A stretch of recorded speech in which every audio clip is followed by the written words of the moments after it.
Hello everyone. So this time, currently I'm filming part of my kitchen, but you'll see why in a bit. And please excuse the construction noise in the background. It's been there for about 1.5 years now.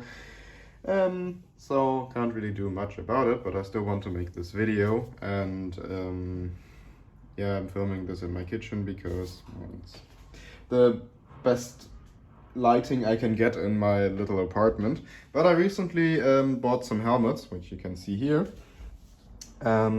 which I found on the usual Kleinanzeigen, and they weren't very expensive. Well, it started with this one, and then because it was close to where I live, I decided to pay the seller a visit and bought these two as well because they were found in a barn not far from here in, near Cologne.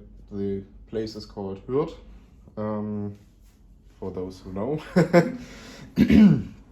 And Hürth and the Cologne area in general was liberated by US forces in early March 1945. So my theory is that these three helmets were dumped there by, deserting soldiers, most likely. At the end of the war, because why not? Let's just start with this one perhaps. So you can see it is an M40 by the rolled edge and the stamped air vent, and it's a single decal hair helmet. Let's get a little close-up of the decal there. Very nice.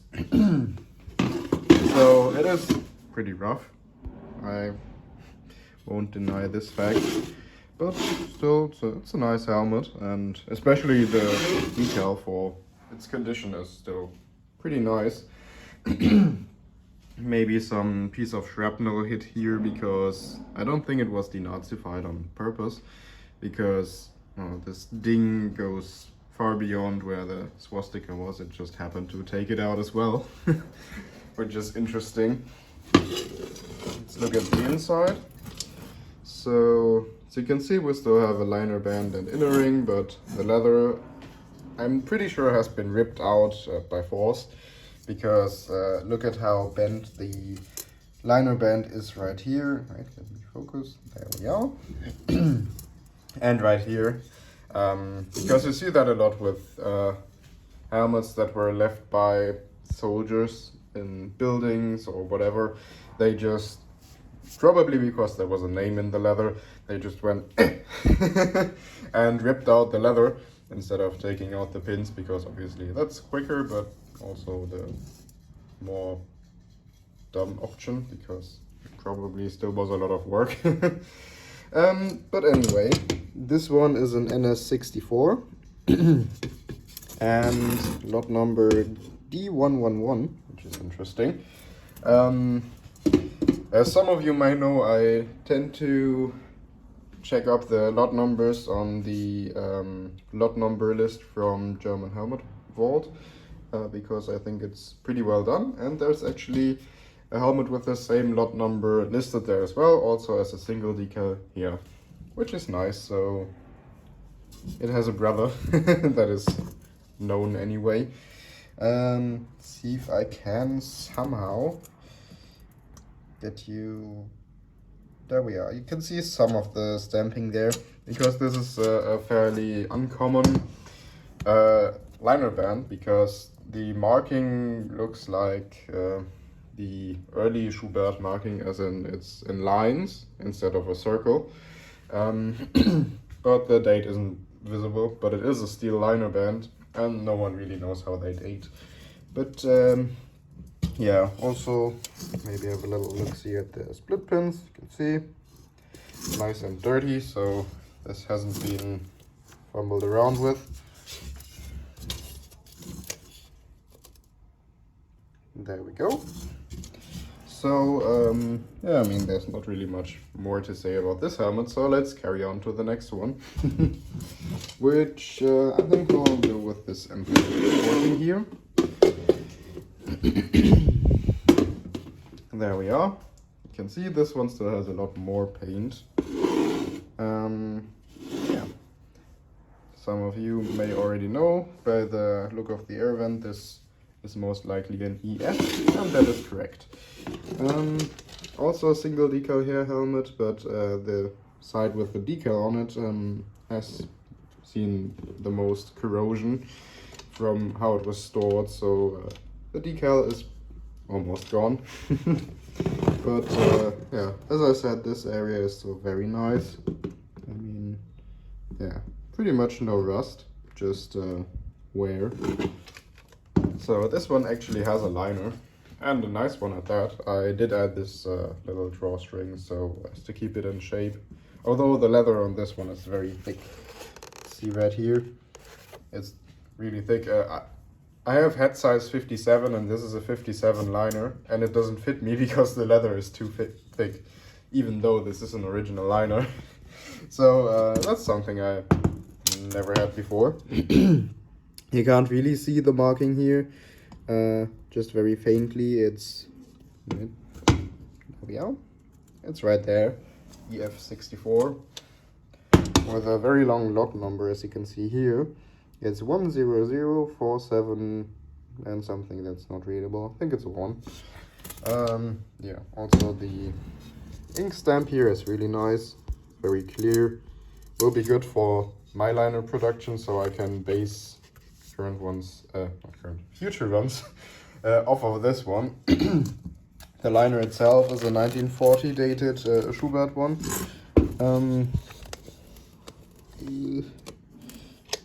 Yeah, you can sort of see it actually. Professional filming.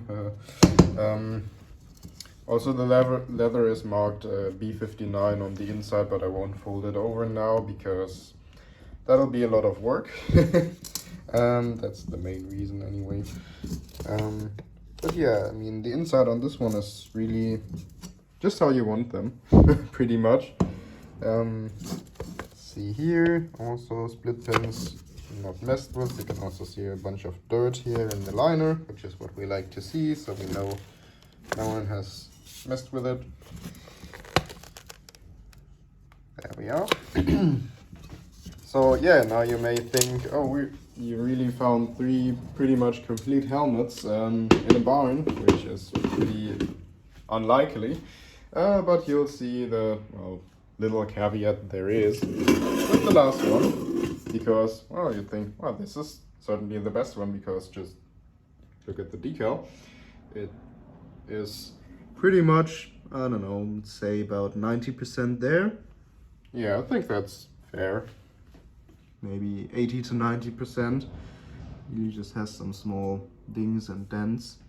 Let's put it in the light, because then you can also see the metallic stuff in it.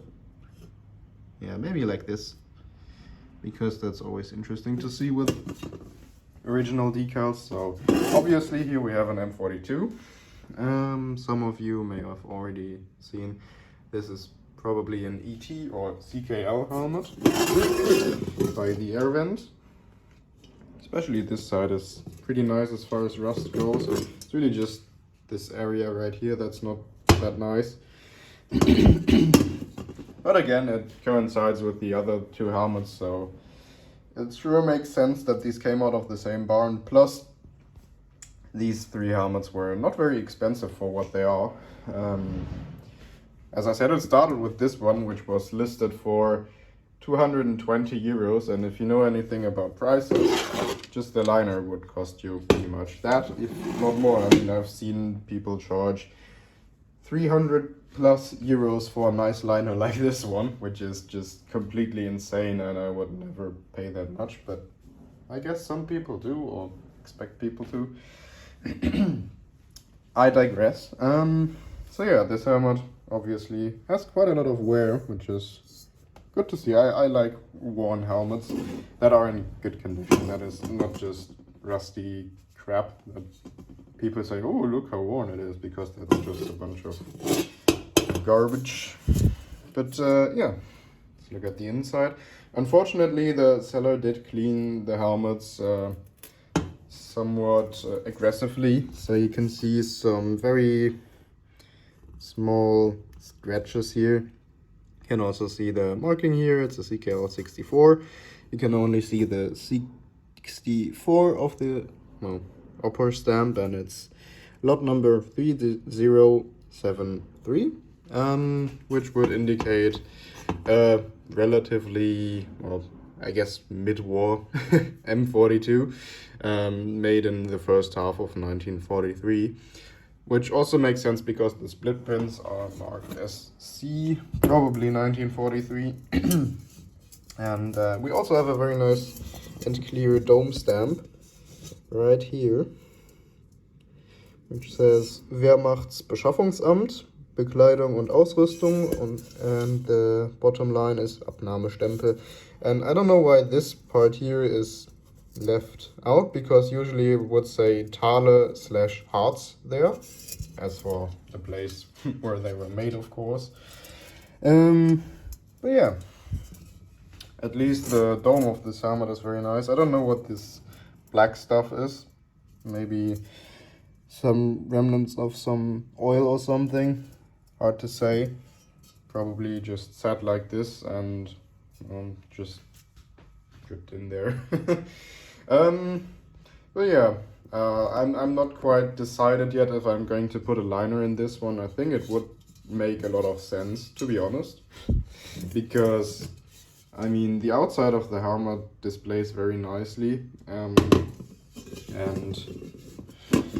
it would be a pretty nice complete hair helmet. And it's also my first helmet that has a complete hair decal, which is pretty interesting to have, because before that I just had partial ones, because I'm a bit of a cheapskate and I didn't want to spend that much on helmets with original decals.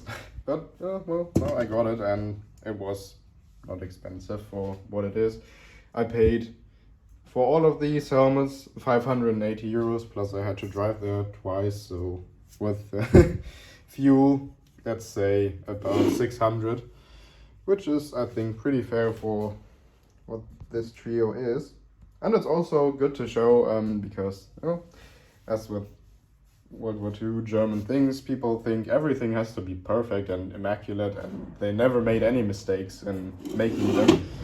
It's good to see the differences in how decals were applied. So this one is pretty much, as people say, the 5 millimeters beneath the air vent. So, very good. I'd say this one is as well. And now we have this one, which is definitely more than 5 millimeters, and it's also crooked to the left. So yeah, take that, you perfectionists, because that's a whole lot of bullshit. Either way, I hope you liked this video. It was certainly fun finding these helmets, and now I'll see what to do with especially this one. The other ones I'll very definitely leave as they are. And yeah, I'll see you next time, probably with some restoration video. Until then, take care. Oh, and also as a little, whatever, Easter egg or something at the end of this video, because I won't make this in its own video. This is what I bought recently at a flea market, which is a pretty large shell casing. As you can see, I did start cleaning it a bit here, so it will be golden again. But there we are. It's a US 105 millimeter shell casing, dated 1944. And, well, I paid pretty much the scrap price for it. So that's why I picked it up, because I always find these pretty nice, and I don't know, maybe I'll put some umbrellas in there or something. We'll see. But first I need to clean it up. Probably going to use a power drill with a wire wheel, because doing it per hand will take forever and it's a lot of surface. So yeah, we'll see. Also, it has remnants of ink stamps there. Yeah, you can sort of see them if you know what to look for. Them in black ink. But yeah. Anyway, that's it for real now. See you next time.